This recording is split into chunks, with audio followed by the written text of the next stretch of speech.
गर्भकोश या बच्चेदानी के कैंसर के क्या लक्षण होते हैं, आइए जानते हैं। हेलो फ्रेंड्स, मेरा नाम डॉक्टर प्रवीण कमार है। मैं कैंसर सर्जन हूँ। डाइजेस्टिव सिस्टम कैंसर्स और गायनेकोलॉजिकल कैंसर्स मेरा स्पेशलिटी है। दोस्तों, गर्भकोश का कैंसर या यूट्रस का कैंसर एक बहुत ही कॉमन और इम्पॉर्टेंट फीमेल कैंसर है, जिसके बारे में नॉलेज रहना आपके लिए बहुत ज़रूरी है।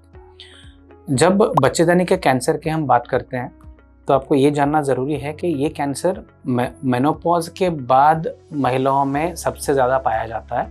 जो महिला मेनोपॉज तक नहीं पहुँचे, इनमें कैंसर का रिस्क बहुत कम रहता है। तो कहने का मतलब है कि अगर किसी महिला का मेनोपॉज आ चुका है और इनमें ये जो मैं लक्षण आपको बताऊंगा, अगर ये पाए जाते हैं तो इनमें ये यूट्रस का कैंसर होने का रिस्क बहुत ज़्यादा रहेगा। तो इनको ये सब लक्षणों को नज़रअंदाज नहीं करना चाहिए। सबसे इम्पॉर्टेंट और सबसे कॉमन जो कंप्लेंट है गर्भकोश के कैंसर में, जो महिला महसूस करती है, वो है पर वजानल ब्लीडिंग, मतलब वजानल कैनाल से ब्लीडिंग होना। और ये जो ब्लीडिंग है ये एबनॉर्मल माना जाएगा, क्योंकि महिला को already majority of the times menopause हुआ रहता है। ये ब्लीडिंग ज़रूरी नहीं है कि बहुत बड़े मात्रा में हो या लंबे समय तक हो सकता है कि ये थोड़े दिन आए थोड़े दिन नहीं आए, ऐसे भी हो सकता है। और ज़रूरी नहीं है कि हमेशा ब्लड मतलब लाल कलर का ही रहे, ब्राउनिश या ब्लैकिश भी हो सकता है। कई बार इसमें गंदा स्मेल भी रहता है, और ज़रूरी नहीं है कि मतलब वो लगे भी कि बहुत ज़्यादा ब्लड जा रहा है। कई बार सिर्फ एक डॉट डॉट की तरह भी ब्लड निकल सकता है, जिसको हम स्पॉटिंग बोलते हैं। तो बट कोई भी ब्लीडिंग जो मेनोपॉज के बाद होता है, इसको हमें एबनॉर्मल समझना चाहिए, क्योंकि ये यूट्रस के कैंसर का सबसे कॉमन और सबसे इम्पॉर्टेंट लक्षण होता है। अगर हम यूट्रस के कैंसर जो मेनोपॉज से पहले वाली महिलाओं में होता है, इसके बारे में बात करें तो इन महिलाओं में शायद हो सकता है कि पीरियड के बीच में भी ब्लीडिंग हो। अगर ऐसा रहेगा तो क्या है, ये एबनॉर्मल है या नहीं है बोलना बहुत मुश्किल हो जाता है।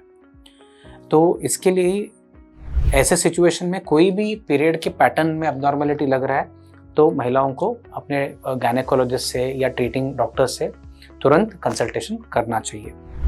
अगर समझ लीजिए दोस्तों कि ये जो गर्भकोश का कैंसर है, इसकी ये थोड़े एडवांस स्टेज में है, जहाँ पे यूट्रस जो है गर्भकोश जो है बहुत बड़ा बन गया है, या लिम्फ नोड्स में बहुत सारा बीमारी फैल गया है, तो पेशेंट्स में हो सकता है कि पेट के निचले हिस्से में अजीब सा सेंसेशन हो, या पेन भी हो सकता है, या यूरिनेशन में कंप्लेंट भी आ सकते हैं। हालांकि ये इतने कॉमन नहीं रहते हैं।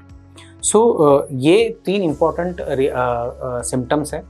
अगर आप देखोगे तो सिर्फ जो ब्लीडिंग है, इसको छोड़ के बाकी जो भी कंप्लेंट है ये बहुत ही वेग है, मतलब ये सिर्फ गर्भकोश के कैंसर के लिए बहुत ही स्पेसिफिक नहीं है। तो हो सकता है कि ये आप नज़रअंदाज कर दो। तो इसके लिए अगर ये कंप्लेंट्स में कोई भी कंप्लेंट महिला को होती है तो इसको बिल्कुल नज़रअंदाज नहीं करना चाहिए और तुरंत डॉक्टर को मिलना चाहिए। जब आप ये कंप्लेंट्स के साथ अपने डॉक्टर को मिलोगे तो आपको पूरा डिटेल में एग्जामिन किया जाएगा और देखा जाएगा कि क्या क्या टेस्ट करने चाहिए।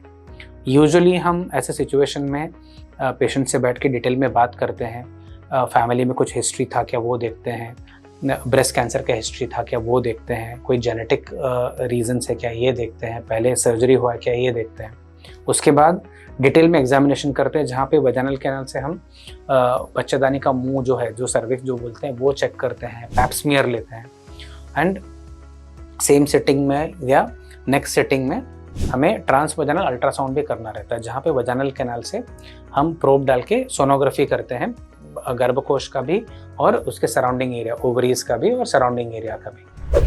अगर यूट्रस का कैंसर है तो यूजुअली इसमें क्या होता है, गर्भकोश में एक तो गठान या मांस रह सकता है, नहीं तो गर्भकोश का जो इनर लाइनिंग है ना, वो चौड़ा हो गया रहता है, जिसको हम एंडोमेट्रियल थिकनेस बोलते हैं। जब ऐसे फाइंडिंग्स हमें मिलते हैं सोनोग्राफी में, तब हम डिसाइड करते हैं कि और एडिशनल टेस्ट इन्हें ज़रूरी है, ताकि हम कैंसर है या नहीं इसको कंफर्म कर पाए।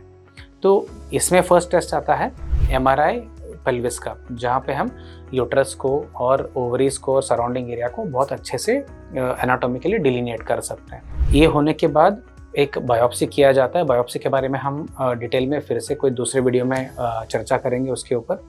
तो बायोप्सी होता है और इसके एडिशन में CT स्कैन या PET स्कैन होता है, और ये सबके इंफॉर्मेशन से हमें पता चलता है कि कैंसर है क्या नहीं। उसके साथ अगर है तो बच्चेदानी के वॉल में, गर्भकोश के वॉल में कितना डीप तक गया है, जो MRI हमें बताता है। इसके बाद आता है स्टेज के कितना फैला है, जो हमें CT स्कैन से पता चलता है। तो हमें मिल गया कैंसर का डायग्नोसिस और स्टेज का इंफॉर्मेशन। ये दोनों के इंफॉर्मेशन के साथ हमें डिसीजन लेना रहता है कि सबसे बेस्ट ट्रीटमेंट ये स्टेज के लिए क्या रहेगा। तो दोस्तों ये था छोटा सा डिस्कशन कि गर्भकोश के कैंसर के कॉमन लक्षण क्या होते हैं, और ये लक्षण जब पाए जाते हैं तो कैसे ट्रीटमेंट का डिसीजन होता है।